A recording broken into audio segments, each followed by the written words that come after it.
All right, everybody, welcome into the Cardinal Sportscast. I'm your host, Connor Shea, joined this morning, Friday, April 17th, in the year of our Lord, by my two best friends. Dave Lackford is the first one up. Dave, how are you? Yo, let's go. All right, and Ty Spalding, how's it going? Going well. All right, cool. So let's take care of a little bit of housekeeping first. We still have a promo going on in cardinalsports.com. You don't have to pay until August 10th, 2020 if you use the promo code THEVILL2020.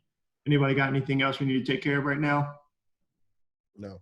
All right, let's get into it. Dave, what's new with football? Nothing. It's been pretty stagnant. Although I'm seeing a lot of commits all across the country through these virtual tours. And I don't think – Tell me what that is. What is a virtual tour? It's what it sounds like. You have a coach or coaches kind of get on FaceTime and they walk you around the facilities. They show you the weight room. They show you the training room. They'll show you the field. They'll show you the coaches' offices. They'll show you the dorms that you get to stay in. And you're just on FaceTime the whole time. Your family's watching. Some of them run long. Some of them run short. It's all up to, the kids' attention span, I guess. But that's what they've been doing. And they've given a lot of This is basically how they're doing campus visits right now? Yeah. Mm-hmm. Yeah. That's what it is. So Corey Kenner is a 4-star Rivals 250 running back out of Cincinnati from Rogers-Bacon High School. And I was told that they did a very long visit with him, a virtual visit with him, and they said it went well. The whole family was there. Shortly thereafter, Kenner sent out that tweet saying that, if the schools don't open back up, he's just going to commit based off those virtual tours. And so that's the thing you're going to be seeing.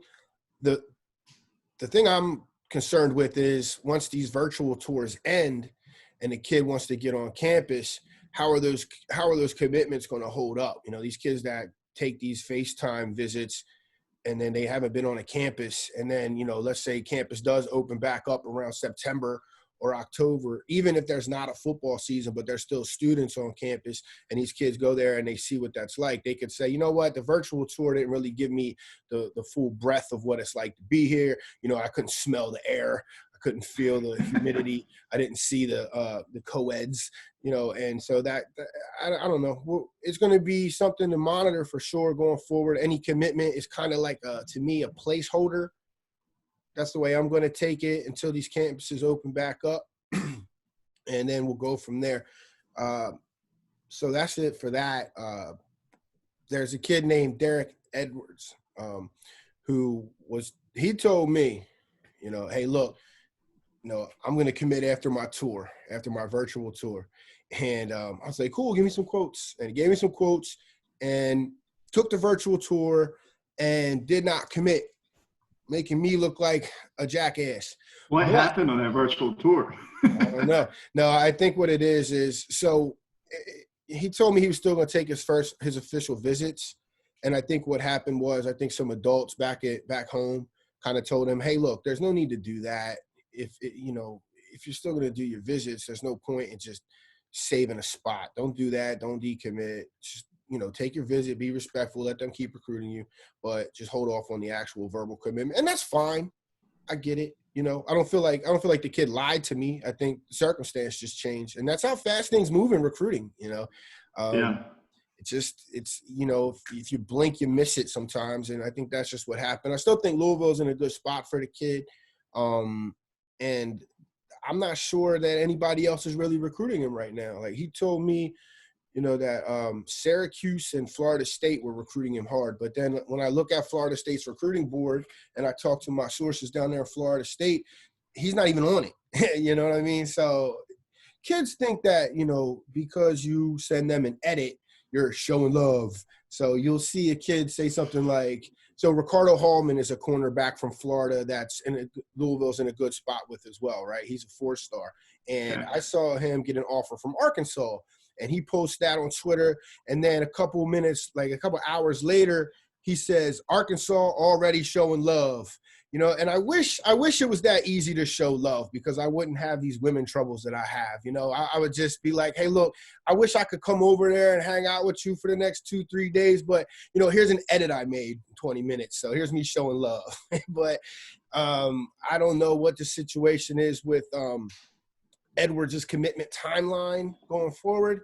I think that it's probably going to be pushed back. I think he'll take more virtual visits. And I think he'll probably wait to see where he stands with these other schools before committing. So how are colleges evaluating these students right now? Because we don't even know if there's going to be a high school football season. So what do you do with a junior where all you have is their junior tape and you're expecting them to have a big senior year? Well, this is something that people don't really know. But if you're recruiting a kid right now, going into a senior year, you've already seen the film you need to see. Senior year film really doesn't help you unless you're unheard of, and then you just blow up on the scene. And those are the kids you see. There's like 60 or 70 of them every year that kind of weren't really doing much, and then they have a really good senior year, and you see their recruitment pick up. Most of the offers are out there by the time the season starts, because the coaches aren't looking at film then. They're looking at their own film. They're looking at they're preparing their game plans. They're not going back and watching recruit film like that. But if the kid's recruit film is really good and he's starting to get some buzz out in the world, then, the GAs and the QA guys, they'll take a look at that stuff and then they'll pass it on. But, if you're a GA, you can't just be passing along any dude's film to your higher ups, because you're going to lose credibility. They're going to be like, stop wasting my time. What are you doing? You're not going to be around long. So the kid has to really impress as a senior. But your sophomore and junior tape is really the most important thing for you if you're trying to get recruited, if you're a top level kid, because that's what the coaches are looking at, and they're deciding, okay, well, when this kid comes to camp, I'm going to highlight his name in red or green or yellow or whatever the school color is, and that way I'm going to look at this kid when he's at camp and see what he runs, see how he. Well, let me change my question then. So if they're not evaluating as much on senior tape and everything, but like you said, they're kind of marking that player for whenever they come to camp. Let's say camp doesn't happen. So now is it just solely we're still looking at the potential from the sophomore and junior film? Right. And then if there is a high school football season and you don't get these camps, then you're going to see a lot more coaches on the sideline going to see these kids in person. Gotcha. But most coaches are going to evaluate a kid's film, and they'll tell you, okay, this is that and this is this. He's good. He's a take. I ain't worried about nothing else. Right. But then there's these kids that are on the – it's like when you're talking about – you're comparing two recruits, right? So let's say you're looking at a kid that kind of has the same attributes, right? They're almost equal. And then you're like, man, I only got one spot left, and I really like these two kids, and these two kids really like me. I got to get them on campus so I can, put them under a microscope and find the advantage that one has that the other doesn't, and vice versa, and then decide based on that data. So that's when you're going to see coaches that can't do that having to go out and travel and go to these high school games more often than they used to, right? So that's probably the way it'll happen, but who knows, man? We might not have any season. I talked to a Tennessee coach the other day, and we were talking about some kids, and I said, look, this kid right here, what do you think about him? He's like, man, I wanted that kid to come to camp, but I don't know if we're going to have a camp. We're not going to have a camp. We don't even know if we're going to have a season. And I'm like, yeah, if we get back to normal June 1st and everything's opened again, why wouldn't we? He's like, there's just too many moving parts that go into it. Yeah. And there's a lot of politics involved. And just because, things are open back up, just because, the bar opens up on June 1st doesn't mean that we can still have a football season. And I didn't really get into it with him too much because I don't like to waste those dudes' time because they're busy. But, I mean, he didn't sound very optimistic. Well, so kind of with that, the way that you see it, do you see it as this is sort of a way to level the playing field in a way of just how we're evaluating high school prospects?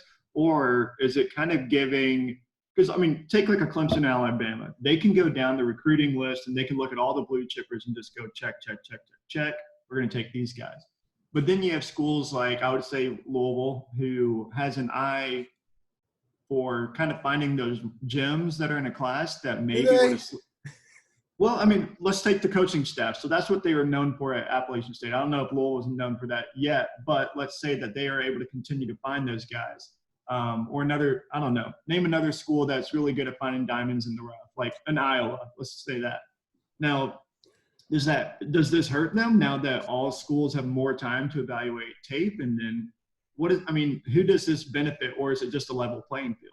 It doesn't benefit the lower schools because the kids that are going to be the top guys have already been identified. They've been identified as sophomores, and everybody knows who they are. So the top 250 players in the country, they're going to go to 10 different schools. You know what I mean? So those 10 different schools are going to be fighting over the same, guys at different positions.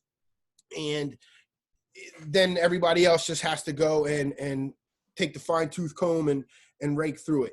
And I don't think that it benefits the lower tier guys, the lower tier schools at all, because you're still looking for the same guys. You still have to have the same evaluation skills that you had before. If anything, it just makes you harder. It makes you have to hone your evaluation skills with less resources at your fingertips other than just film, So I think it's a disadvantage to teams like Louisville, because if you look at their recruiting class last year, they're not getting any of the Georgia Military Academy kids. If there's no camps, they would have never known about those kids to offer them if they didn't see them at camp. So most of their offers came from camp, and most of their commitments camped. So that's going to hurt teams like Louisville more so than anybody else, right? So I don't want to. Do you see recruits staying closer to home now that they're not going to have the ability to maybe take as many visits as they'd like? Kids don't care about any of that. If a kid wants to leave home, the kid is leaving home. If he's got the options to leave home, he's going to leave home.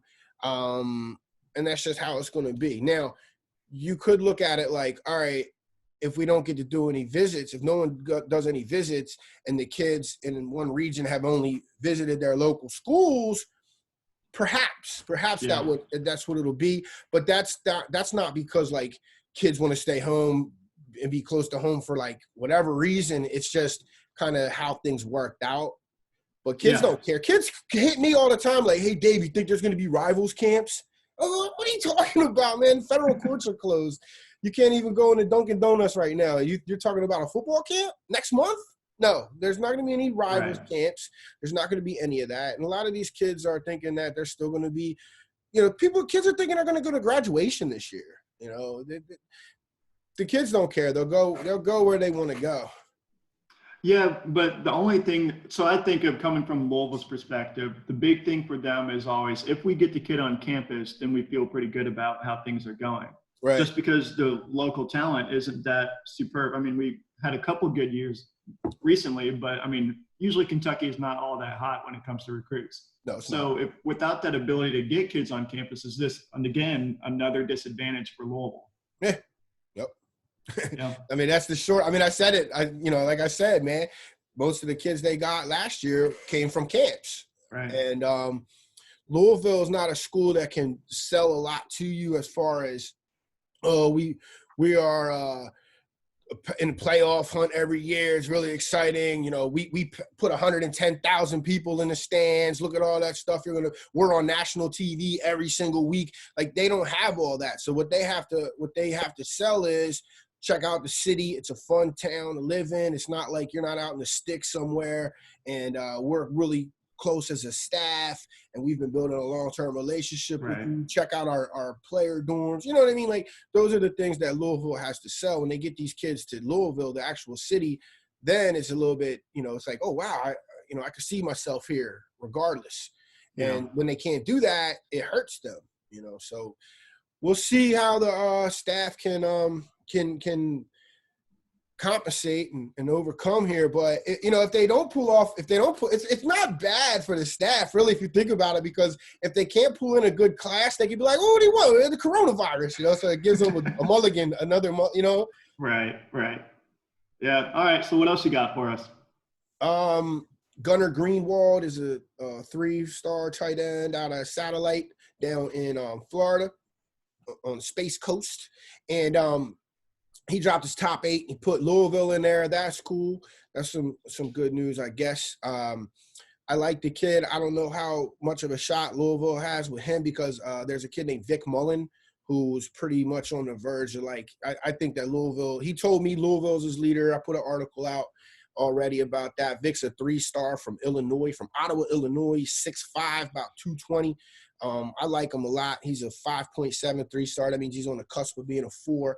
I think Greenwald is the same way. So they're two pretty similar players. Greenwald plays better competition down there in Florida.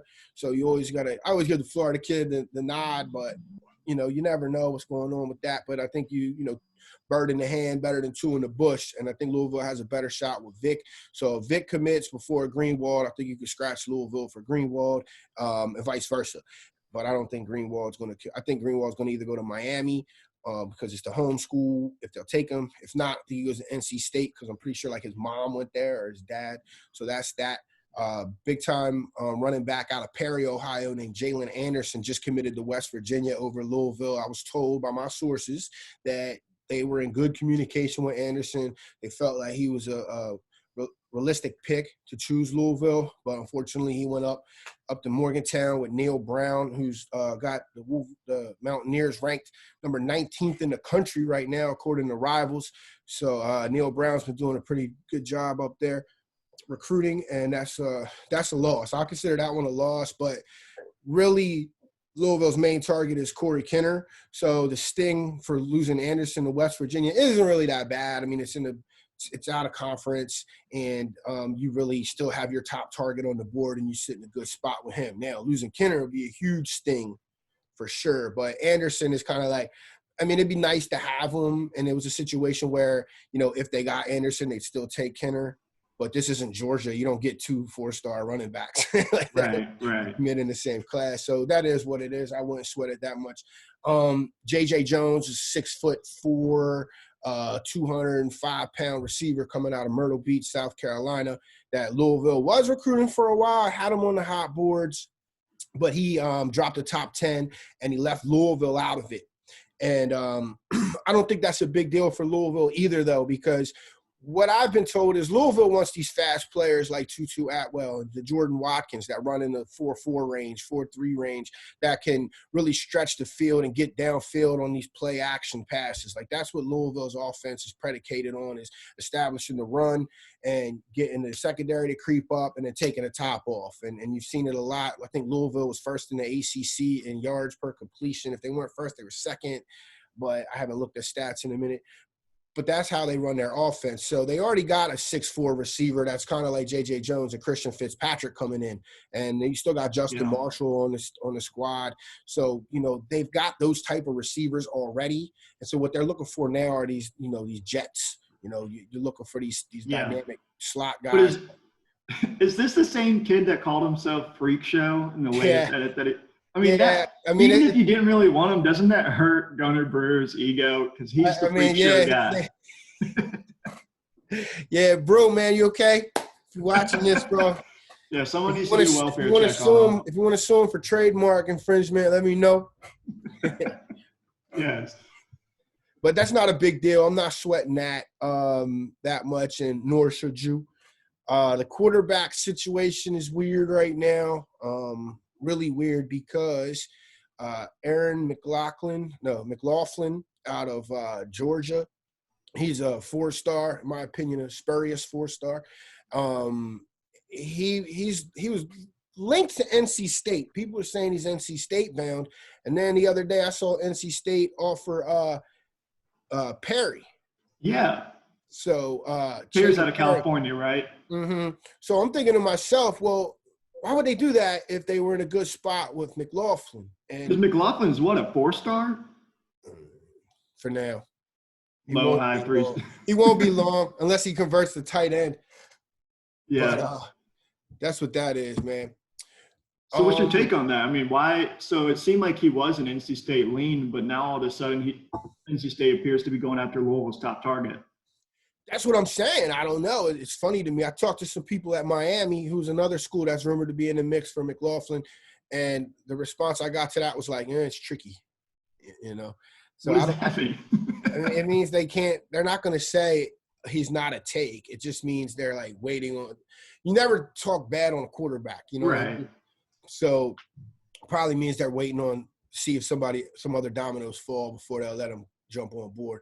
But, I mean – I don't know if NC State offered that other kid, maybe it was the pressure of McLaughlin to jump on board quicker. If he might have been a little indecisive or something, like, look, if you're taking too long, we're just going to offer this other kid. But I don't think that's the type of kid that really puts pressure on McLaughlin, if you want to be frank, you know. No, is that something schools do where if a kid's taking too long, they'll just throw out an offer just to put pressure on them? Man, what schools do this, they'll say, look, man, they'll invite 4 receivers to a camp, right? Or just a visit weekend, you know what I mean? They'll have like a barbecue, and they'll bring 4 receivers there, and they'll tell the top 2 they want, look, we want y'all, we like y'all, we ain't trying to put no pressure on y'all, but you see, we got 4 of y'all, and all 4 of y'all are good players, and we got to get this behind us. We want to get everything wrapped up as soon as we can so we can focus on the season and win these games. So, like, if y'all ain't going to jump on board, these 2 other guys back here, they're going to jump on board this weekend, and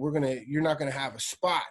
And then so kids would be like, all right, I'll commit, or they just won't. And then you'll see the kid go elsewhere. But, I mean, what a cold world we live in. It's business, man. It's $1 billion industry. What you think? It's all roses? So I wanted to get your take on this. So first of all, do you have anything else for Louisville recruiting? Not off the top of my head. I think that I about wrapped it up.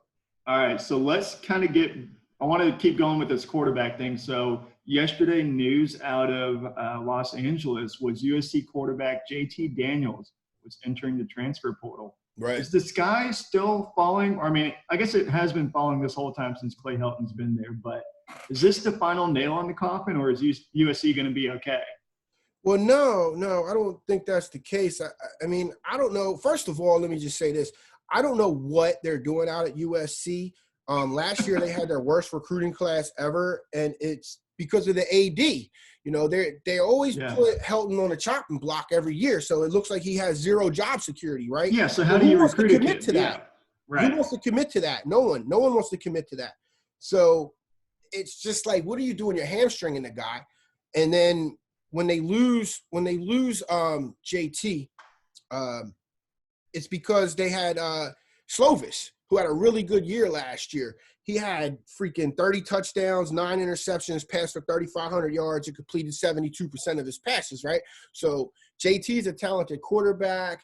He was a 5-star. He was a number 4 ranked player coming out. Let me give you this number real quick. So speaking of 5 stars, so this comes from Pick 6 Previews. So looking at the top 5 quarterback recruits in each class since 2011, 26 of the 40 have transferred. So that's 65%.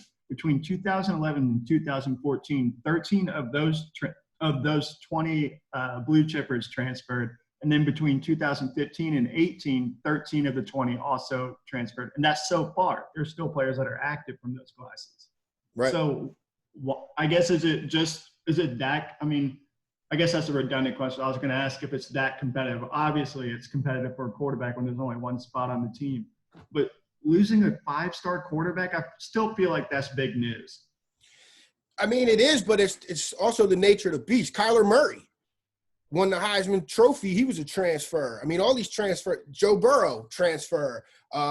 Baker Mayfield transfer. These kids transfer because they're trying to play, and it's just the nature. Justin Fields is the perfect example, right? Okay, so if you're a coach, you're going to recruit 5-star quarterbacks no matter what, and you have to go. If you're a 5-star, and most of the 5-stars go to the same schools. They all go to Clemson or Georgia, right? I think they've got 9 of the last, out of the last 3 years, they got 9 of them or something like that, right? So if you're a 5-star quarterback, you're going to have to go compete against another 5-star quarterback. And one of them's going to lose, and one of them's going to transfer. And that's the way it is. It's that simple. Jake Fromm takes Georgia to the national championship game, loses that game on a blown coverage, no fault of his own, and went undefeated up to that point. I think they went undefeated. But anyway, you don't – and also Jake Fromm was committed to Alabama when Kirby Smart was there. And then Kirby Smart leaves Alabama, goes to Georgia, brings Jake Fromm with him. So what's it look like if he's like, Jake Fromm, sorry, buddy, Justin Fields is my guy now. You're on the bench, right? So I think that was like a loyalty play to his team and future recruits going forward. And Fields transferred and goes to Ohio State and put up great numbers and looked great for Ohio State last year. But, I mean, what are you going to do? You can't, the only person that was ballsy enough to do that was Dabo Swinney when he told Kelly Bryant, look. Yeah. Trev's our guy. I know you got us to the playoffs last year, but that was kind of a team effort, not just you. You know, Trev's going to get us over the hump, and they let him go. So it's just the nature of the beast, man. You got most of the teams that recruit 5 stars have another 5-star quarterback already there. So it's like you're coming in, you know you got to compete. And if you win, you win. If you don't, leave. So I don't think that's really a big deal, to be honest. Still wild to me that just with the number of 5-star recruits that tend to move on just in football. But like you said, nature of the beast. All right, so I didn't sway you at all with that nuanced explanation. No, it didn't really get me, but I still like to. Okay. Yeah. All right, cool. We got anything else for us? No, that's it. We're running low on. We're running way longer than I wanted to right now. Oh, that's okay. So let's get into basketball then. Speaking of time, so Ty, what do you have for us on the basketball front? Yeah, I was wondering if I was going to be able to talk in this.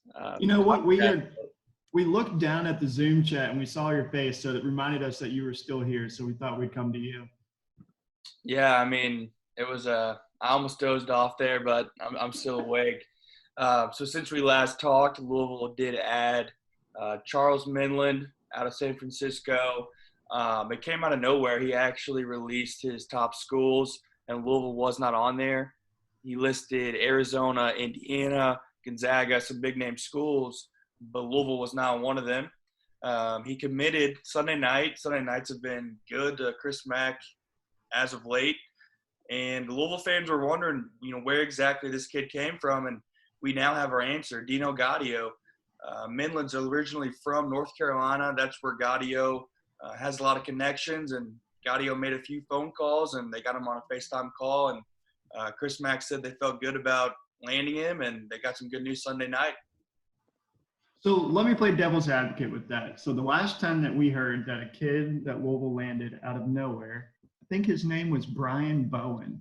And we all remember how that one worked out. So playing devil's advocate, obviously I know that there's a bit of a backstory, and I want you to give us that backstory on this kid. So while it appeared to be out of nowhere, where did this kid really come from? Because, I guess what really happened is Jay Scrubb obviously decommitted last week. And then I think a day later, Louisville was already in contact with this kid from San Francisco. Yeah. So basically what happened is Jay Scrubb, gave the news to the staff, and Chris Mack said in his teleconference yesterday that they knew that he had already, cut his list down to 7, but, they thought with his background being an ACC country that they had a case for him to hear the staff out. And then he's basically said that, the staff knew he was from North Carolina. He grew up in the heart of the ACC, and Coach Gaudio made a couple phone calls, and they were able to get him on a FaceTime that lasted about an hour and a half on Friday night. So I think Mack and the staff went into it knowing they had an uphill battle, not being on the finalist list, but they were able to sell the fact that Scrubb's not in the fold anymore. I think that helped.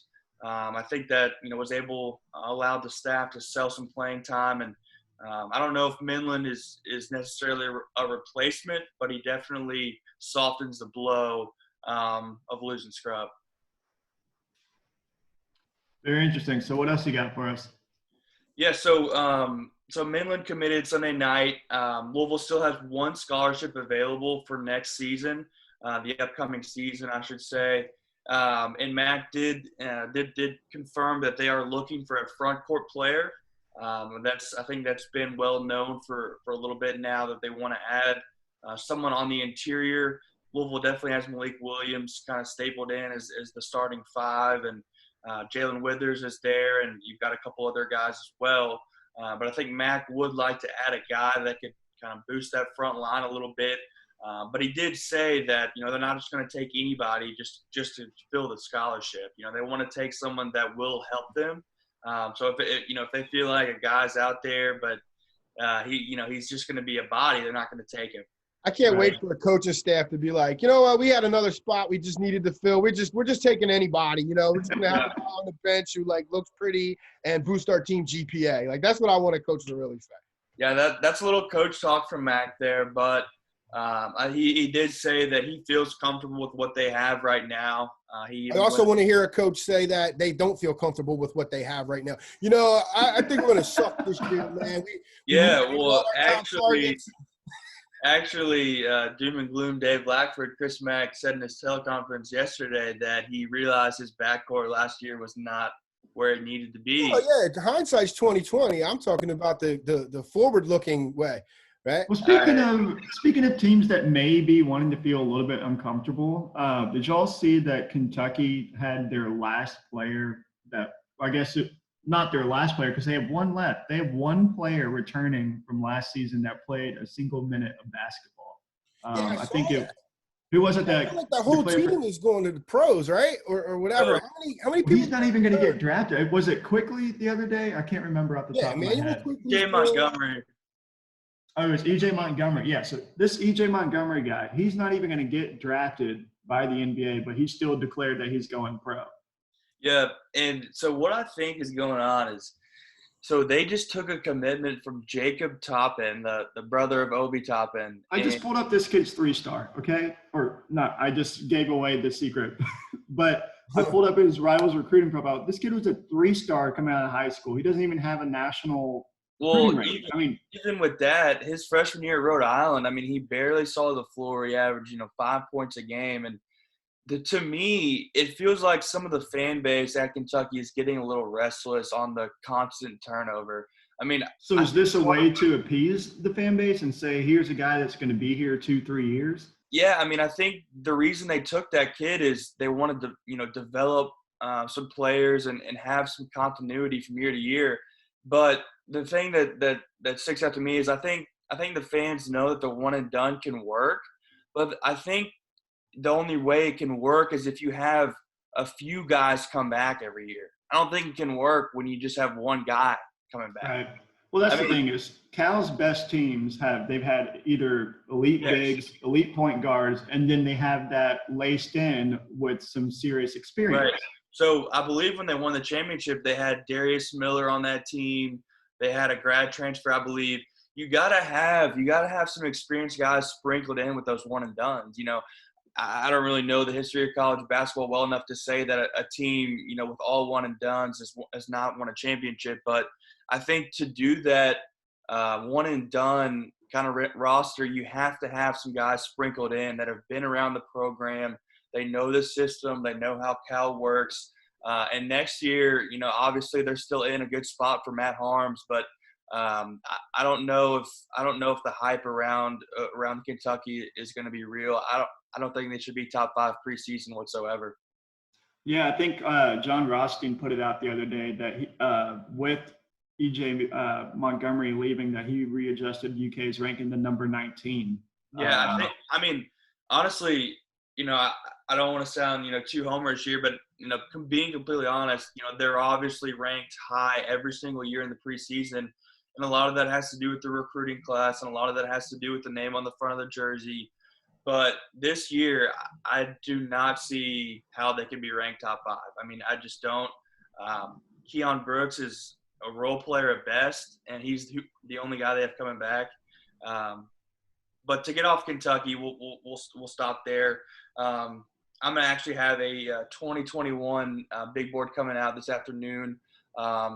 I spoke to a couple people, and it's definitely a little tricky to get a good feel on, where Louisville stands with prospects in the next year's class, just because of all that's going on. Virtual visits are taking place on the basketball side, just as they are on the football side. So I have a piece coming out this afternoon. I did get a couple of names that, even though it is a little more tricky than usual, I did get a couple of names that Louisville's been after that I think Louisville has a really good shot with, that I'll be releasing this afternoon. So be on the lookout for that. And then also be on the lookout for more guys entering the transfer portal. Mac and the staff are keeping a close eye on that. And also the NCAA just passed something that said that high schoolers actually do not have to have a certain ACT or SAT score.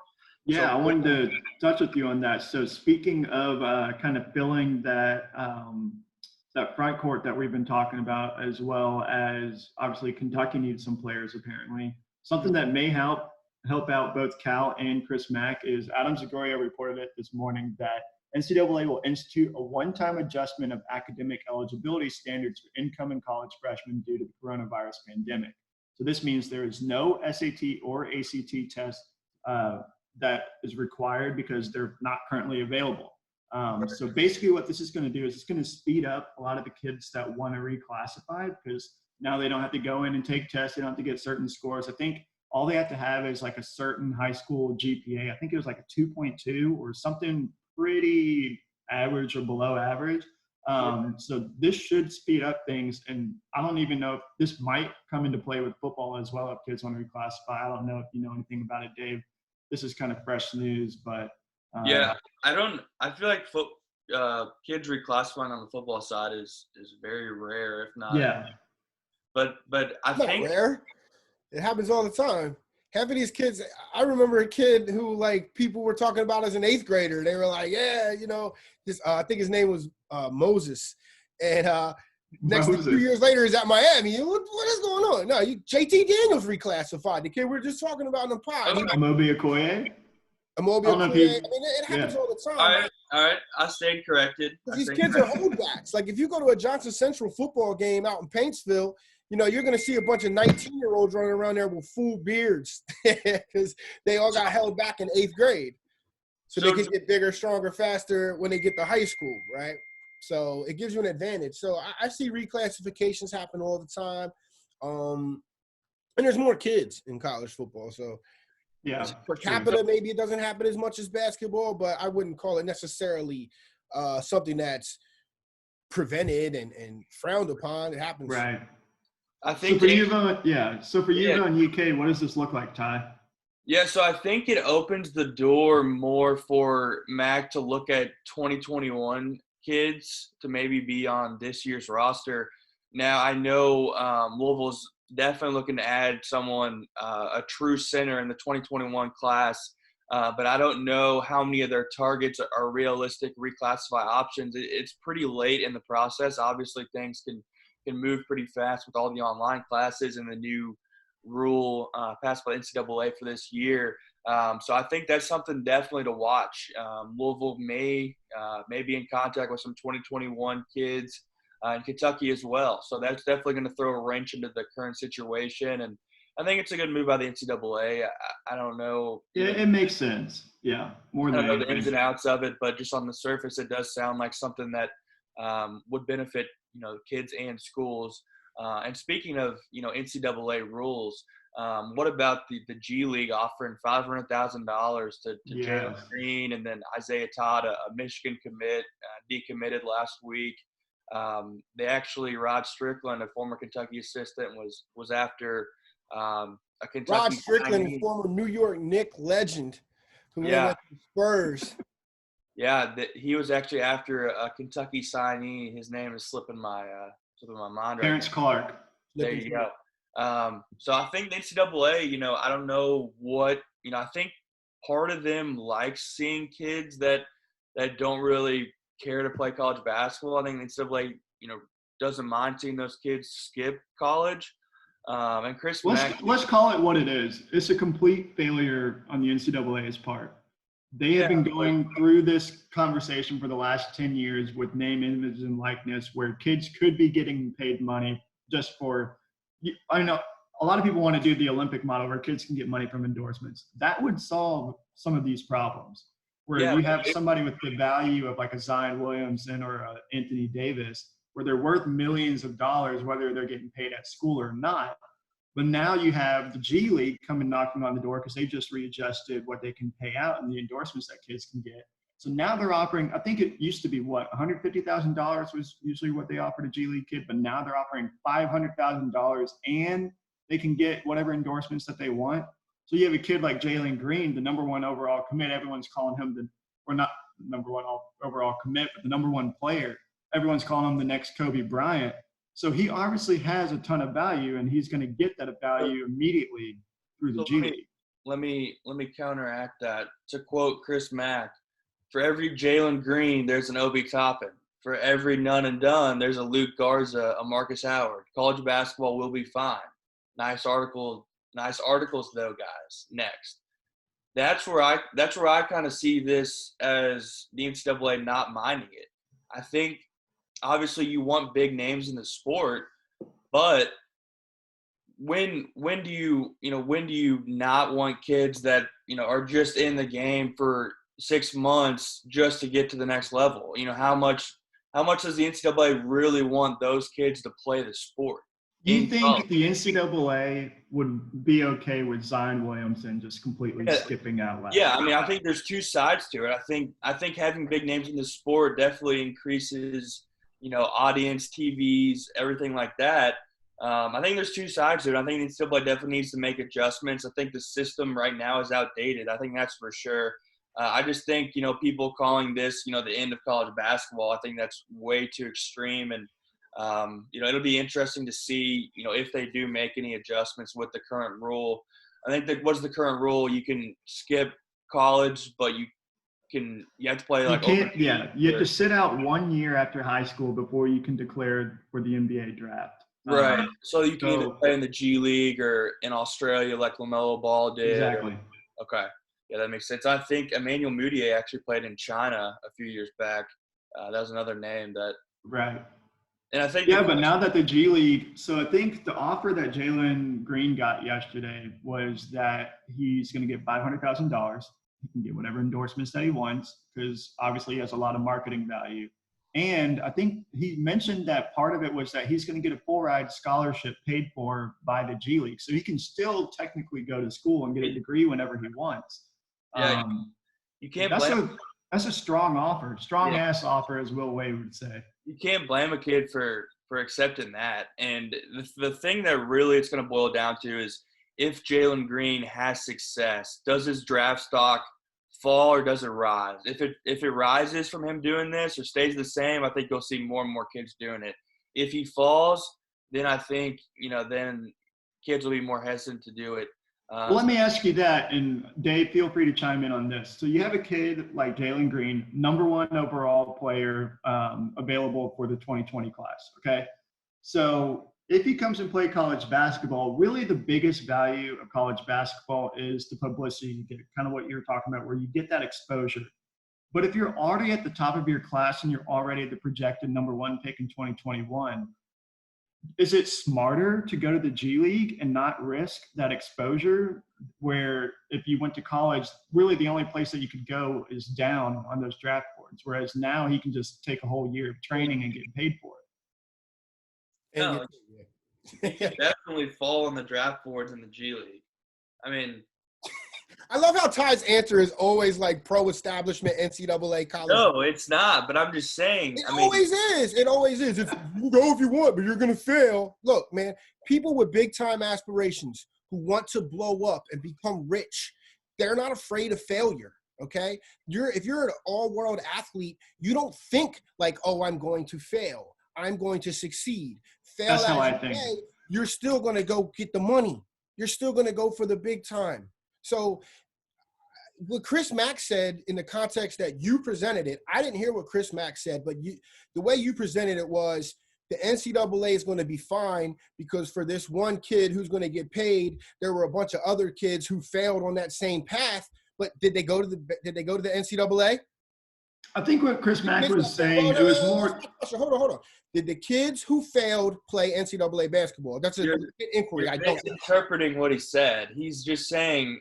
There's been, for every one kid that skips college, there's 10 kids that come to college and are huge names. I mean, I'll agree with Ty on this. It was more of a reassurance that basketball is going to be fine. No, I mean, is it fine right now? I mean, out of like 6 markets, I don't think anybody watches it for real. Like no one in the Northeast is watching college basketball. I mean, somebody that lives on North Broad might be watching Temple versus LaSalle. I mean, the March with the NCAA tournament is not much. Yeah, that's it. Like people are watching March Madness. So how bad was this year where you played the whole season, spent all that money, and you didn't recoup because March Madness got canceled? I'll tell you how bad it is. It's $1 billion lost bad. Man, see what I mean? Oof. So, yeah. I don't know. I don't think college basketball is going to necessarily die. It's a moneymaker. But if death is so extreme. Like there's a lot of stuff in between death and being a quality product. And I'd make the argument college basketball hasn't been a quality product for a long time, since the first one and done started. Really. Yeah. Well, Ty, let me rephrase my question. So with these top 10 kids that come in every class, obviously the G League, and I know that they're talking about the NBA, they're going to maybe change the one and done rule in 2021. But for the top 10 kids, I think you really need to take a strong look at what the G League has to offer as well as what's available overseas. But I also think that in a way that the kids that are outside of the top 10, this is a chance for them to actually go to these big programs and Right. where they need to kind of climb the draft boards. Like, this is a really good opportunity for them. Yeah, so Kentucky actually was recruiting Jalen Green and Isaiah Todd early on in the process, and a lot of people have said that Cal backed off because, he got a feel that they were, interested in skipping college, and that's what you're going to see is colleges, do they want to be all in on these kids? Like Michigan just got burned with Isaiah Todd. Obviously if that kid wants to commit to your school, I guess you take him, but now they're kind of in a spot where they don't have many options because they were all in on Isaiah Todd and he backed out. So if you're these kids that are in the 20 to 30 range, now you might see, schools like Kentucky and Duke recruiting them versus a top 5 kid that's 50-50 on playing college and going overseas or going to the G League. So like to your point, the kids ranked 20, 30, 40, you might see some blue bloods getting involved more with them. Yeah. More so than they have been in the past. At least for my own self. State out there, Arizona State, Bobby Hurley has been killing it on the trail. What's going on out there? Arizona State is, I've never been out there, but apparently that campus is unreal. The basketball games get wild, the football games get wild. I think that's one part of it, but Bobby Hurley landed a top 10 commit. Everybody picked to go to Michigan, by the way. Yeah, Michigan. Yeah, so what I think was it you or Dave, Ty, that sent out the message that this was like one of the biggest like crystal ball flops of all times. Yeah. So I follow one of our Michigan rivals guys, and they were like, I think the clock hit midnight, and they were like, well, I forget his name, but they were like, blank kid commits. Joshua Christopher, was it? Yeah, Josh Christopher, today's the day. And it was midnight. Like the clock had just struck midnight. Like, today's the day. Like, they were. Oh, man. Freezing cold takes all over. Listen. Hold on. The funny thing is, like, all these people from Michigan, like, flew out there. Because where is he from? He's on the West Coast time, right? Because everybody was like, why hasn't this kid committed? He was actually trending.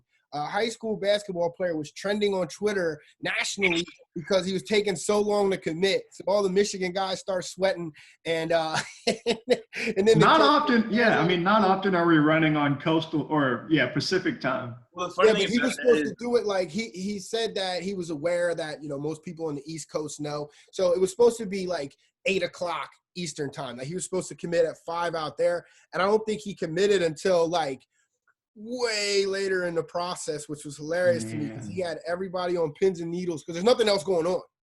It was like the big news story of the big sports story of the day. And then Bobby Hurley comes in and swoops him away from Juwan Howard.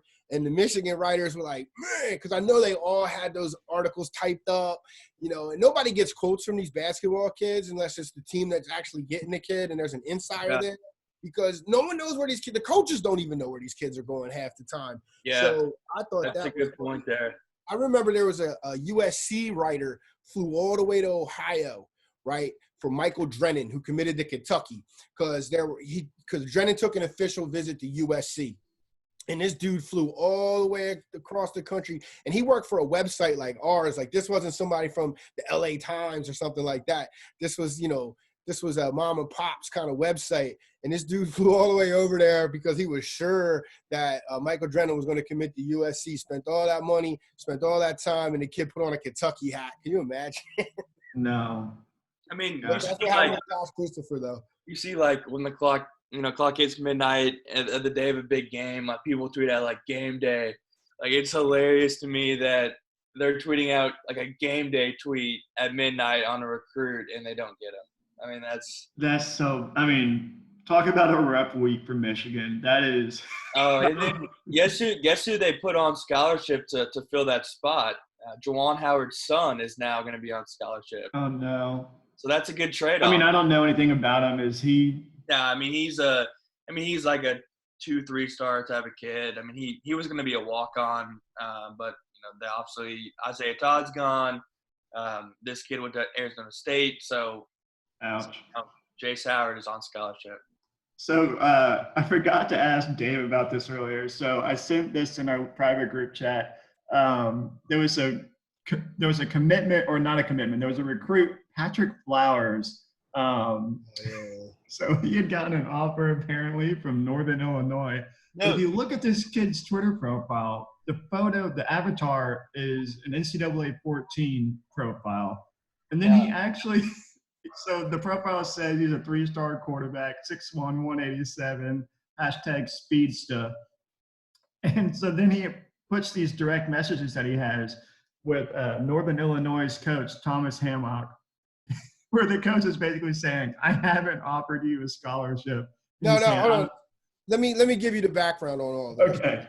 So there's these people playing NCAA 2014, right? And you get recruited, I guess, or maybe I don't know what they're playing. They're playing a video game where you're a high school kid and you're getting offers from right. Madden has a feature like that. So what they're doing is they're taking this video game and bringing it to Twitter as if it's real. Since we're doing virtual tours, now we're doing virtual video game recruiting world, right? So they created fake reporters, fake recruiting coverage, all this stuff like that, right? So I got sucked in by one of these kids, right? His name's Butch McGuire. So I'm sitting there, I'm sitting on my couch like everybody else, scrolling through my phone, and I see this 5-star quarterback from somewhere gets an offer from Louisville. And I'm like, what the hell is this? So I start researching the kid, trying to figure out if he has a Rivals profile. He doesn't. And then I'm like, does this kid even exist? So I went to Max Prep. I picked the school, the fake school that he listed. And I tried to pull that up. His name wasn't on there. So I tweeted out, this is a fake offer. To which he responds to me, no, sir, this is not a fake offer. I'm an NCAA 2014 prospect, and I've just been offered by Louisville. So all these other people, they're like, man, with this kind of investigative reporting, I can't believe Rivals doesn't have the market cornered. No wonder they pay. Oh my God! So I'm getting clowned, and it's fine. I feel for you, Dave. So, but then this other Kentucky fan chimes in, and he gives the Leonardo DiCaprio clapping meme. It says, congratulations on your fake offer, right? So then the fake kid McGuire responds, it was a real offer in NCAA football 2014. No worries. Louisville is falling fast on my list. So I responded to Butch. I was like, oh, he's a Kentucky fan. And then Butch goes, thanks for the heads up, Dave. The facilities and your legal expertise are keeping Louisville in my top 7. So little big on my, little Esquire at the end of my name. Oh, God. And the Patrick Flowers kid is playing for, I don't know where he's playing. He's playing for like Oklahoma or something now. Like he committed. And he committed. Good for him. That's a big offer. The next day, there's like this fake reporter like named Susie Hole or something like that, and she's like, newly committed quarterback Patrick Flowers involved in a DUI, and it shows like Grand Theft Auto. Hey Ty, man, the video that I'm gonna post on YouTube is gonna be awesome with you sitting there staring at your phone like this the whole time. But anyway, so there's like a whole world. Oh, and then she tagged that fake reporter, tagged the actual coach at like Oklahoma or whatever. Well, that's the thing is, so Hunter, don't show your phone. Don't show your phone. Oh yeah, my bad. That'll ruin the YouTube video. In the video game, he gets an offer from NIU, and so he goes out on Twitter, said, just got an offer from NIU, feeling good about them. And so NIU's coach actually DMs him. No, I read that whole thing. Yeah, he says, I'm the only person that offers scholarships, and I did not offer you. We don't play those games here. And he goes, there must be. So Flowers says, there must be a mistake. I just got offered by Northern Illinois. I'm so close to gaining this scholarship, coach. And the coach keeps replying to him, and then even no, keep reading it. It gets better. Okay. It gets better. So the coach says, come on, let's not start this. It's already bad with kids posting fake offers. And then Flowers is like, I don't know what you mean. This is very real to me. He's like, I'm announcing my top 5 next week. And then the coach blocked him on Twitter. He said, "You're not going to get this talent. You missed the best line, bro." Oh, my bad. I'm just skipping through what the screenshots It you don't got on matter. here. But the thing amazing. is, it's getting people. Like today, another fake quarterback, 5-star, reported a Louisville offer, and Pete Nocta retweeted it. No. And I was like, "Pete, what are you doing?" He was like, "Yo, it's cabin fever, man. Have fun with it." So the Louisville staff is hip to the game because of me, probably me posting that this is a fake offer, and then instantly getting clowned by everybody for being an old get off my lawn curmudgeon stick in the mud. But That's amazing. I'm having fun with it because there's not a lot of stuff going on anyway. Hey, So, one quick thing here. Who gets drafted higher, Jay Scrubb or Jordan Wara? Dave, I know you got a hot take on this. did that last pod, yo. No, we never got the answer Why did to you that. interrupt our fun? We were having fun, and then you interrupted it with a non sequitur about something we talked about. No, you never gave gave the people an answer. All right, yeah, Dave. So you put $100 down on this. Let's do double or nothing. So who's going higher? I didn't put anything down yet. We didn't bet. I think Jay Scrubb will go higher than Jordan Norwood. I think upside wins in the draft. And when you're picking that late in the draft, you're going to go upside that late in the draft. There's not a lot of good players that pan out anyway when you're picking, 29 through 40 or whatever. Ty, what's your pick? Give me Jordan Wara. Are you doing that just because I picked Scrubb? What is your rationale? Go. I'm just from the expert draft boards. Okay, no rationale whatsoever. Just because I love Ty's rationale, I'm going to go with Jordan Moore as well. I'm backing Ty up on this one. Jordan Moore played for Louisville, and Ty is a spiteful, scorned soul. I love it. All right, guys, you got anything else for us? No, let's go. All right, where can people find you on Twitter? Dave, where can they find you? At Rivals Dave. Get on the message boards, look at Dave's premium recruiting board, find out all the latest scoop on that. Ty, where can people find you on Twitter? At Ty Spalding, and again, I'll have the 2021 basketball big board up this afternoon, so be on the lookout for that. Also, all right. If you're listening to this on the pod, we're also putting this on the cardinalsports.com YouTube page. So go to YouTube and you can see our ugly mugs talking about this stuff, and you can see all of the faux pas that Ty commits.